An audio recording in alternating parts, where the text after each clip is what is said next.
Hi everyone, I hope that you guys are having a great day wherever this video finds you. Welcome to my bedroom. I am having a pajama day, as you can tell.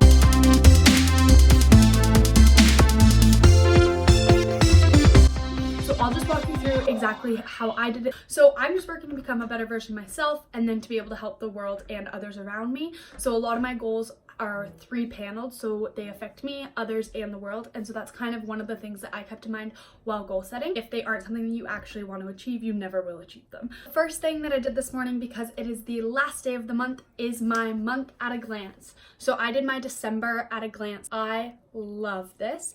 I think it's really important to have different times throughout the year where you're reflecting on things, and so I use a monthly reflection time to stay focused and just really realize like how much you can do in a month. It's insane because you think, oh, it's just a month, but then when you take time to reflect on it, it can be, yeah, it honestly just makes me more like excited and thankful. I wrote this one. I did like my favorite part of the month. I did new things that I tried. I did some like overall figuring out how it was. I did my word of the month as usual. I checked how I did on the goals that I set ahead of the month for the month of December. I did what I'm missing about India, what I'm loving about being home, and then I also just set some other goals at the bottom and what I learned. So this was my December at a glance. I think this is a great idea, and that's also one of my goals throughout the year, is to continue to reflect each month on what I've done. And also I think breaking up your goals monthly can make a huge difference, because then it just helps you achieve them more, because setting a goal for 365 days is really daunting. But if you can break it up into 30-day segments, you can do anything for 30 days. And once you do it for 30 days, you can do it for life. Mini bucket list, I think, is a must-have. It's so much fun and a really great way to make sure that you're still having a fun year and making memories while also having a productive and growth-filled year. So I love the side of growing and becoming a better version of yourself, but I think it's also equally as important to make sure you're making memories and having fun along the way. So that's what my mini bucket list is for. I just made it look like a bucket, but you can do it however you want. Some examples of mine: I want to visit 4 different countries. I want to try 5 different new foods. I want to make a new friend in a different country. I want to swim in the ocean. I want to start university. And could look back on the year and think of how fun it was if I complete my mini bucket list. Next up, I have my 2020 started guideline. 2020, here we go. My word of the year is grounded. I want to be grounded in who I am, in my faith, and where I'm from.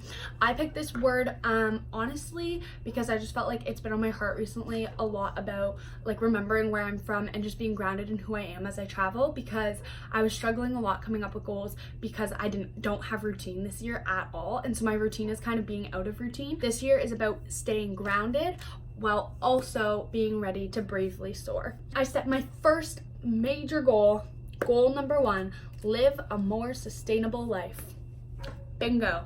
I think honestly this is going to help me. It's going to be challenging for me. I think it's helping others because I hope to encourage others to do the same, and it's helping the world because we need to help save the planet. So I broke it up monthly, so I have January all the way through to next December, and so each month I'm going to be filling this out of like what I did that month to help contribute to this goal.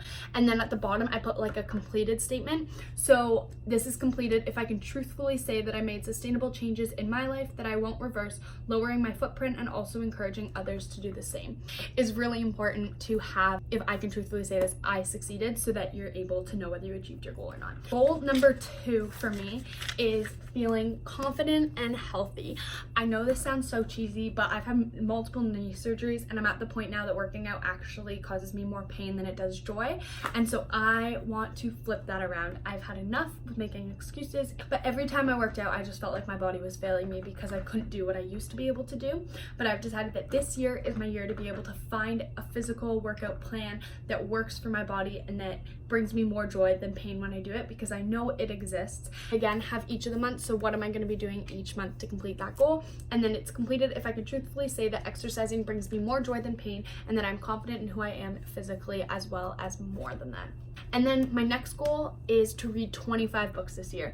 I never thought I would make a goal about reading books like in my life, but I read 15 books while I was in India, and so I know that I won't have the same time to read as I did when I was there for the whole year. So I set a goal of 25 books. It's about 2 books a month, plus I want to get through the entire Bible. So 25 books in a year, That's how it's gonna go. So those are my 3 main goals: sustainable, confident and healthy, and reading. And I hope that you guys set your own goals. It's so important that your goals are personal to you, because like I said, if you don't want to do them, you're never going to complete them. And so I'm excited about starting these new goals. I've thought a lot about them. And then I also did my January goals. So this is individual. This I will do every single month. So this is my January one, then I'll do it in February once I do my January at a glance. So this is how I do it monthly. This one, so I started with my big 3. So I put like my 3 goals of sustainable, being confident and healthy, and reading my books. And then I broke down into how I'm gonna help achieve those goals this month.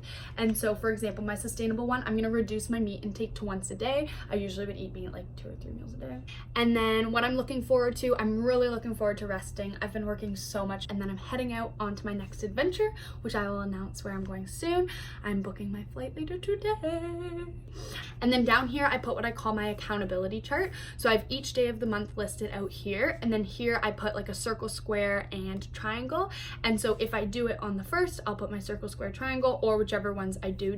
And it's just a way every single night of reflecting and saying, did I actually achieve my goal today? And then hopefully over the course of the month, I'll be able to see how close I was to my goal. And if I can complete this accountability chart every month, then I should be able to complete my 3 main goals by the end of the year. I'm gonna write a letter to myself to open on next New Year's of like what I hope this year had in store for it, and who I hope I've become and what I've done. And so I'm gonna write that and put it away and remind myself to get it on New Year's Eve next year. I hope that this gave you guys some ideas to help you with your goal setting. All right, so a recap of everything I just showed you guys, and a reminder that it will all be on my Instagram story, so you can screenshot there. If you want blank skeleton ones, just send me a note and I will send them to you as well. Number 1, I did my December at a glance. Then I made my mini bucket list to make sure that my goals were fun and not only just about growth and development. And then I made my word of the year with also what that meant to me. So my word this year is grounded but ready to bravely soar. And then I set my 3 main goals, and then I did my January goals that were separate, and so it broke down those 3 goals into what am I actually going to do in January to contribute to reaching that goal. So that was what I did, as well as writing a letter to my future self on New Year's Eve 2020. Crazy, guys. We are going into a brand new decade. And so I hope that that is helpful to you guys and helps you in your goal setting. If you want more ideas or just want to like talk through stuff, need an accountability partner, someone to encourage you in your goals, or you want someone to remind you on like the last day of every month, like, hey, it's time to do at a glance today or something like that, shoot me a message. I'm happy to be that accountability partner for whoever needs it. With goal setting, I think it's really important to remember you want to make sure they're measurable and achievable and personal to you, and just have fun with it. I think it's so fun, and we often will fall off track, and so we just need to have grace with ourselves. We're humans, we screw up, we're not perfect. What? You need a notebook, you need a good pen, and you need some time by yourself to just think, reflect, and set goals for the future. Send me a message if you're stuck or want some help or to share ideas. I'd love to chat, and Happy New Year, everyone. So peace, love, and blessings to you all. New Year's Eve, the most made up random day of the year.